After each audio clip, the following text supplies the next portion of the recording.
81ನೇ ಪ್ರಶ್ನೆ, ವಿಶ್ವದ ಅತಿ ದೊಡ್ಡ ಉಪ್ಪಿನ ಮರುಭೂಮಿ, ವಿಶ್ವದ ಅತಿ ದೊಡ್ಡ ಉಪ್ಪಿನ ಮರುಭೂಮಿ ಎಂದು ಹೆಸರುವಾಸಿಯಾದಂಥ ರಾನ್ ಆಫ್ ಕಚ್ ಇರುವುದು ಎಲ್ಲಿ? ರಾನ್ ಆಫ್ ಕಚ್ ಇರುವುದು ಎಲ್ಲಿ? ಹೇಳಿದರೆ ಸರಿಯಾದ ಉತ್ತರ ಗುಜರಾತ್. ಗುಜರಾತ್ನಲ್ಲಿ ನಾವು ವಿಶ್ವದ ಅತಿ ದೊಡ್ಡ ಉಪ್ಪಿನ ಮರುಭೂಮಿ ಎಂದು ಹೆಸರಿಸಲಾದಂತಹ ರಾನ್ ಆಫ್ ಕಚ್ ಅನ್ನು ನಾವು ಕಾಣಬಹುದು. ಎಲ್ಲಿ ಅಂತ ಕೇಳಿದ್ರೆ ಗುಜರಾತ್. ನೆಕ್ಸ್ಟ್ ನೋಡಿ, ಈ ಕೆಳಗಿನ ಯಾವ ಬುಡಕಟ್ಟು ಸಮುದಾಯದವರು ಮೂಲತಃ ಕರ್ನಾಟಕಕ್ಕೆ ಸೇರಿದವರಲ್ಲ? ಆಪ್ಷನ್ಸ್ ಕೊಟ್ಟಿದ್ದಾನೆ, ಜೇನುಕುರುಬ, ಸೊಲಿಗ, ಅಕ್ಕಿಪಿಕ್ಕಿ ಅಂತ. ಕೆಳಗರಲ್ಲಿ ಜೇನುಕುರುಬ, ಸೊಲಿಗ ಮತ್ತು ಅಕ್ಕಿಪಿಕ್ಕಿ ಇವೆಲ್ಲವೂ ಸಮೇತ ಕರ್ನಾಟಕಕ್ಕೆ ಸೇರಿದಂತಹ ಒಂದು ಬುಡಕಟ್ಟು ಸಮುದಾಯದವರು. ಆಪ್ಷನ್ ಡಿ ಕೊಟ್ಟಿದ್ದಾನೆ, ಜರವಾ ಅಂತ ಹೇಳಿದೆ. ಇಲ್ಲಿ ಜರವಾ ಎನ್ನುವಂಥದ್ದು ಇದು ಅಂಡಮಾನ್ ನಿಕೋಬಾರ್ ಅಲ್ಲಿ ಕಂಡು ಬರತಕ್ಕಂಥ ಒಂದು ಬುಡಕಟ್ಟು ಸಮುದಾಯ. ಸೊ ಕರ್ನಾಟಕಕ್ಕೆ ಯಾವುದು ಸೇರಿಲ್ಲ ಅಂದ್ರೆ ಜರವಾ. ಜೇನುಕುರುಬ, ಸೊಲಿಗ, ಅಕ್ಕಿಪಿಕ್ಕಿ ಇವು ಮೂರು ಸಮೇತ ಕರ್ನಾಟಕಕ್ಕೆ ಸೇರಿದಂತಹ ಒಂದು ಬುಡಕಟ್ಟು ಸಮುದಾಯಗಳು. ನೆಕ್ಸ್ಟ್ ನೋಡಿ, ಕೆಳಗಿನವುಗಳಲ್ಲಿ ಯಾವುದು ನಾರು ಅಥವಾ ನೂಲು ಬೆಳೆ? ನಾರು ಅಥವಾ ನೂಲು ಬೆಳೆ. ಸರಿಯಾದ ಉತ್ತರ ಹತ್ತಿ. ಹತ್ತಿ ಇದು ನಾರು ಬೆಳೆ. ನೆಕ್ಸ್ಟ್, ಭಾರತದಲ್ಲಿ ಅಪ್ಪಿಕೋ ಚಳುವಳಿಯ ನೇತೃತ್ವವನ್ನು ವಹಿಸಿದವರು ಯಾರು? ಅಪ್ಪಿಕೋ ಚಳುವಳಿ ನೇತೃತ್ವವನ್ನು ವಹಿಸಿದವರು ಯಾರು? ಸರಿಯಾದ ಉತ್ತರ ಪಾಂಡುರಂಗ ಹೆಗಡೆ. ಭಾರತದಲ್ಲಿ ಅಪ್ಪಿಕೋ ಚಳುವಳಿಯ ನೇತೃತ್ವವನ್ನು ವಹಿಸಿದರು ಪಾಂಡುರಂಗ ಹೆಗಡೆ. ಹಾಗಾದ್ರೆ ಚಿಪ್ಕೋ ಚಳುವಳಿಯ ನೇತೃತ್ವವನ್ನು ವಹಿಸಿದವರು ಯಾರು ಅಂತ ಕೇಳಿದ್ರೆ ಅವರು ಸುಂದರ್ಲಾಲ್ ಬಹುಗುಣ. ಚಿಪ್ಕೋ ಚಳುವಳಿ. ಇಲ್ಲಿ ಅಪ್ಪಿಕೋ ಚಳುವಳಿ ಕೇಳಿದರೆ ಅಪ್ಪಿಕೋ ಚಳುವಳಿ ಪಾಂಡುರಂಗ ಹೆಗಡೆ. ನೆಕ್ಸ್ಟ್, ಸರ್ದಾರ್ ವಲ್ಲಭಭಾಯ್ ಪಟೇಲ್ ರಾಷ್ಟ್ರೀಯ ಪೊಲೀಸ್ ಅಕಾಡೆಮಿ ಇರುವುದು ಎಲ್ಲಿ? ಸರ್ದಾರ್ ವಲ್ಲಭಭಾಯ್ ಪಟೇಲ್ ರಾಷ್ಟ್ರೀಯ ಪೊಲೀಸ್ ಅಕಾಡೆಮಿ ಇರುವುದು ಎಲ್ಲಿ? ಹೇಳಿದರೆ ತೆಲಂಗಾಣ ರಾಜ್ಯದ ಹೈದರಾಬಾದ್ನಲ್ಲಿ ನಾವು ರಾಷ್ಟ್ರೀಯ ಪೊಲೀಸ್ ಅಕಾಡೆಮಿ, ಸರ್ದಾರ್ ವಲ್ಲಭಭಾಯ್ ಪಟೇಲ್ ರಾಷ್ಟ್ರೀಯ ಪೊಲೀಸ್ ಅಕಾಡೆಮಿಯನ್ನು ಕಾಣಬಹುದು. ಇಲ್ಲಿ ಹೈದರಾಬಾದ್.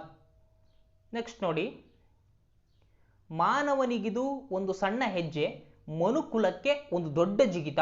ಮಾನವನಿಗೆ ಒಂದು ಸಣ್ಣ ಹೆಜ್ಜೆ, ಮನುಕುಲಕ್ಕೆ ಒಂದು ದೊಡ್ಡ ಜಿಗಿತ. ಈ ಪ್ರಖ್ಯಾತ ನುಡಿಗಳು ಯಾರದ್ದು? ಹೇಳಿದರೆ ಸರಿಯಾದ ಉತ್ತರ Neil Armstrong. Neil Armstrong. Neil Armstrong ಅವರು ಏನು ಹೇಳ್ತಾರೆ? ಮಾನವನಿಗಿದು ಸಣ್ಣ ಹೆಜ್ಜೆ, ಒಂದು ಸಣ್ಣ ಹೆಜ್ಜೆ, ಮನುಕುಲಕ್ಕೆ ಒಂದು ದೊಡ್ಡ ಜಿಗಿತ ಅಂತ ಹೇಳ್ತಾರೆ. ಯಾರು? ನೀಲ್ ಆರ್ಮ್ಸ್ಟ್ರಾಂಗ್. ನೆಕ್ಸ್ಟ್, FM ರೇಡಿಯೋದ ಕಂಪನ ಬ್ಯಾಂಡ್ ಎಷ್ಟು? FM ರೇಡಿಯೋದ ಕಂಪನ ಬ್ಯಾಂಡ್ ಎಷ್ಟು ಅಂತ ಕೇಳಿದರೆ ಸರಿಯಾದ ಉತ್ತರ 88 to 108 ಮೆಗಾ ಹರ್ಟ್ಸ್. 88ರಿಂದ 108 ಮೆಗಾ ಹರ್ಟ್ಸ್. ನೆಕ್ಸ್ಟ್, ಹಿಮಾಚಲ ಪ್ರದೇಶವು ಪ್ರತ್ಯೇಕ ರಾಜ್ಯವಾದಂತಹ ವರ್ಷ ಯಾವುದು? ಹಿಮಾಚಲ ಪ್ರದೇಶವು ಪ್ರತ್ಯೇಕ ರಾಜ್ಯವಾದಂತಹ ವರ್ಷ ಯಾವುದು? ಸರಿಯಾದ ಉತ್ತರ 1971. ಎಲ್ಲ ರಾಜ್ಯಗಳನ್ನ ಕೇಳ್ತಾ ಹೋಗಲ್ಲ, ಕೆಲವೊಂದ್ಸಲ ಕೇಳ್ತಾ ಹೋಗಿದ್ದಾನೆ. ಕೆಲವೊಂದ್ಸಲ ಹರಿಯಾಣ ಕೇಳಿದ್ದಾನೆ, ಹಿಮಾಚಲ ಪ್ರದೇಶ ಕೇಳಿದ್ದಾನೆ, ಸಿಕ್ಕಿಂ ಕೇಳಿದ್ದಾನೆ, ತೆಲಂಗಾಣ ಕೇಳಿದ್ದಾನೆ. ಹಿಂಗೆ ಕೆಲವೊಂದು ರಾಜ್ಯಗಳ ಕೇಳ್ತಾನೆ, ನಾವು ನೆನ್ಪಿಟ್ಕೋಬೇಕಾಗುತ್ತೆ. ಇಲ್ಲಿ ಹಿಮಾಚಲ ಪ್ರದೇಶ ಕೇಳಿದ್ದಾನೆ 2014 PSI. ಹಿಮಾಚಲ ಪ್ರದೇಶವು ಪ್ರತ್ಯೇಕ ರಾಜ್ಯವಾದಂಥ ವರ್ಷ 1971. ಹರಿಯಾಣ ಕೇಳಿದಾನೆ 1966, ಸಿಕ್ಕಿಂ ಕೇಳಿದಾನೆ 1975. ಸೊ ಹಿಮಾಚಲ ಪ್ರದೇಶ ಇಲ್ಲಿ 1971. ನೆಕ್ಸ್ಟ್ ನೋಡಿ, ಭಾರತದ ವಿಮಾ ನಿಯಂತ್ರಣ ಸಂಸ್ಥೆ, ಭಾರತದ ವಿಮಾ ನಿಯಂತ್ರಣ ಸಂಸ್ಥೆ ಇರುವಂತಹ ಊರು ಯಾವುದು? ಭಾರತದ ವಿಮಾ ನಿಯಂತ್ರಣ ಸಂಸ್ಥೆ.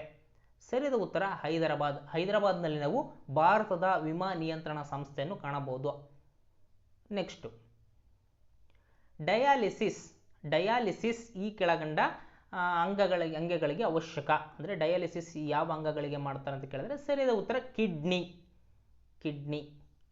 ನೆಕ್ಸ್ಟ್,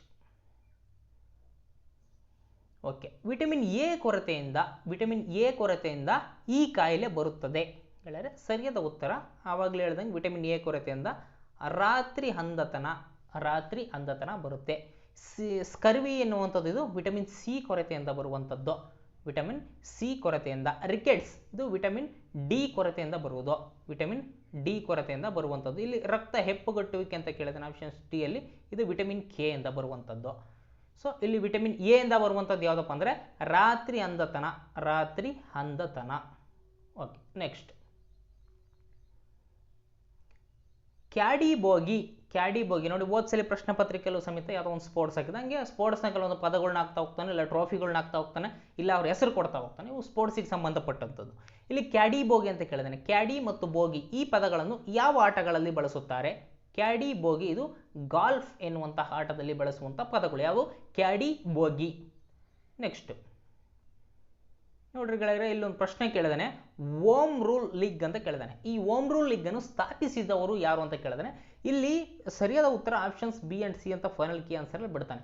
ಬಾಲಗಂಗಾಧರ ತಿಲಕ್ ಮತ್ತು ಅನಿ ಬೆಸೆಂಟ್ ಇವರಿಬ್ಬರು ಸೇರಿ ಈ ಓಮ್ ರೂಲ್ ಲೀಗ್ ಎನ್ನುವಂಥದ್ದನ್ನು ಸ್ಥಾಪನೆ ಮಾಡಿದ್ರು. ಇಲ್ಲಿ ಕೆಲವೊಂದು ಆಪ್ಷನ್ಸ್ ಅಲ್ಲಿ ಕೇವಲ ಬಾಲಗಂಗಾಧರ ತಿಲಕ್ ಅಂತ ಕೊಟ್ಟಿದ್ರೆ ಬಾಲಗಂಗಾಧರ ತಿಲಕ್ ಹಾಕ್ರಿ.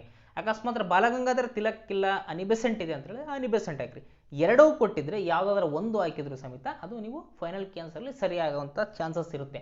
ಸೊ ಓಮ್ ರೂಲ್ ಲೀಗ್ ಸ್ಥಾಪನೆ ಮಾಡಿದವರು ಬಾಲಗಂಗಾಧರ ತಿಲಕ ಮತ್ತು ಅನಿ ಬೆಸೆಂಟ್. ನೆಕ್ಸ್ಟ್ ಸಾಹಸ ಭೀಮ ವಿಜಯ. ಸಾಹಸ ಭೀಮ ವಿಜಯ ಅದಕ್ಕೆ ಇನ್ನೊಂದು ಹೆಸರು ಗದಾಯುದ್ಧ ಅಂತ ಕರಿತೇವೆ. ಈ ಗದಾಯುದ್ಧವನ್ನು ಬರೆದವರು ಯಾರು? ಸರಿಯಾದ ಉತ್ತರ ರನ್ನನ ಗದಾಯುದ್ಧ ಅಥವಾ ಸಾಹಸ ಭೀಮ ವಿಜಯ. ಗೆಳೆಯರು ಇನ್ನೊಂದು ಹೊಂದಿಸಿ ಬರೆಯರಿ ಹೇಳಿದ್ದಾರೆ ನೋಡಿ. ಇಲ್ಲಿ ಗೇರು ಸೊಪ್ಪೆ ಜಲಪಾತ, ಜೋಗ ಜಲಪಾತ ಅಂತ ಕರಿತೀವಲ್ಲ, ಅದು ಗೇರು ಸೊಪ್ಪೆ ಜಲಪಾತ ಎಲ್ಲಿ ಕಾಣ್ತೇವೆ? ಶಿವಮೊಗ್ಗ ಸಾಗರದಲ್ಲಿ ನಾವು ಈ ಗೇರು ಸೊಪ್ಪೆ ಜಲಪಾತ ಕಾಣ್ತೇವೆ. ಅಬ್ಬೆ ಜಲಪಾತ, ಅಬ್ಬೆ ಫಾಲ್ಸ್ ಎಲ್ಲಿ ಕಂಡು ಬರ್ತಪ್ಪ? ಮಡಿಕೇರಿ. ಅಬ್ಬೆ ಫಾಲ್ಸು ಮಡಿಕೇರಿ. ಕಾಳಹಸ್ತಿ ಜಲಪಾತ, ಕಾಳಹಸ್ತಿ ಕೆಮ್ಮಣ್ಣುಗುಂಡಿ, ಚಿಕ್ಕಮಗಳೂರು ಜಿಲ್ಲೆಯಲ್ಲಿರ್ತಕ್ಕಂಥ ಕೆಮ್ಮಣ್ಣುಗುಂಡಿಯಲ್ಲಿ ಕಾಳಹಸ್ತಿ ಜಲಪಾತ. ಇಲ್ಲಿ ಗಗನಚುಕ್ಕಿ ಬರಚುಕ್ಕಿ ಮಂಡ್ಯ. ಇನ್ನೊಂದ್ಸಲ ಹೇಳ್ಬಿಡ್ತೀನಿ, ಗೇರು ಸೊಪ್ಪೆ ಜಲಪಾತ ಶಿವಮೊಗ್ಗ, ಅಬ್ಬೆ ಜಲಪಾತ ಮಡಿಕೇರಿ, ಕಾಳಹಸ್ತಿ ಜಲಪಾತ Kemmannugundi, Gaganachukki Barachukki Mandya. Okay, next Tipu drop ಎಂದು ಪ್ರಸಿದ್ಧವಾಗಿರ್ತಕ್ಕಂಥ ನಂದಿ ಬೆಟ್ಟ ಇರುವುದು ಎಲ್ಲಿ? ಸರಿಯಾದ ಉತ್ತರ ಚಿಕ್ಕಮಗಳೂರು ಜಿಲ್ಲೆಯಲ್ಲಿ ನಾವು ಈ ಟಿಪ್ಪು ಡ್ರಾಪ್ ಎಂದು ಪ್ರಸಿದ್ಧವಾದಂತಹ ನಂದಿ ಬೆಟ್ಟವನ್ನು ಕಾಣಬಹುದು. ನೆಕ್ಸ್ಟ್ ಗೆಳೆಯರು, ವಿಸ್ತೀರ್ಣದಲ್ಲಿ ಕರ್ನಾಟಕದ ಅತಿ ದೊಡ್ಡ ಜಿಲ್ಲೆ ಯಾವುದು? ಸರಿಯಾದ ಉತ್ತರ ಬೆಳಗಾವಿ. ಅದೇ ರೀತಿ ಪ್ರಶ್ನೆಯನ್ನು ವಿಸ್ತೀರ್ಣದಲ್ಲಿ ಕರ್ನಾಟಕದಲ್ಲಿ ಅತ್ಯಂತ ಚಿಕ್ಕ ಜಿಲ್ಲೆ ಯಾವುದು ಅಂತ ಕೇಳಿದ್ರೆ ಅದು ಬೆಂಗಳೂರು ನಗರ ಅತ್ಯಂತ ಚಿಕ್ಕ ಜಿಲ್ಲೆ, ಬೆಳಗಾವಿ ಅತ್ಯಂತ ದೊಡ್ಡ ಜಿಲ್ಲೆ. ಗೆಳೆಯರೆ, ಇನ್ನು ಮುಂದಿನ ಪ್ರಶ್ನೆ ಪತ್ರಿಕೆಗಳನ್ನು ನಾನು ಮಾಡ್ತಾ ಹೋಗ್ತೇನೆ. ಧನ್ಯವಾದಗಳು.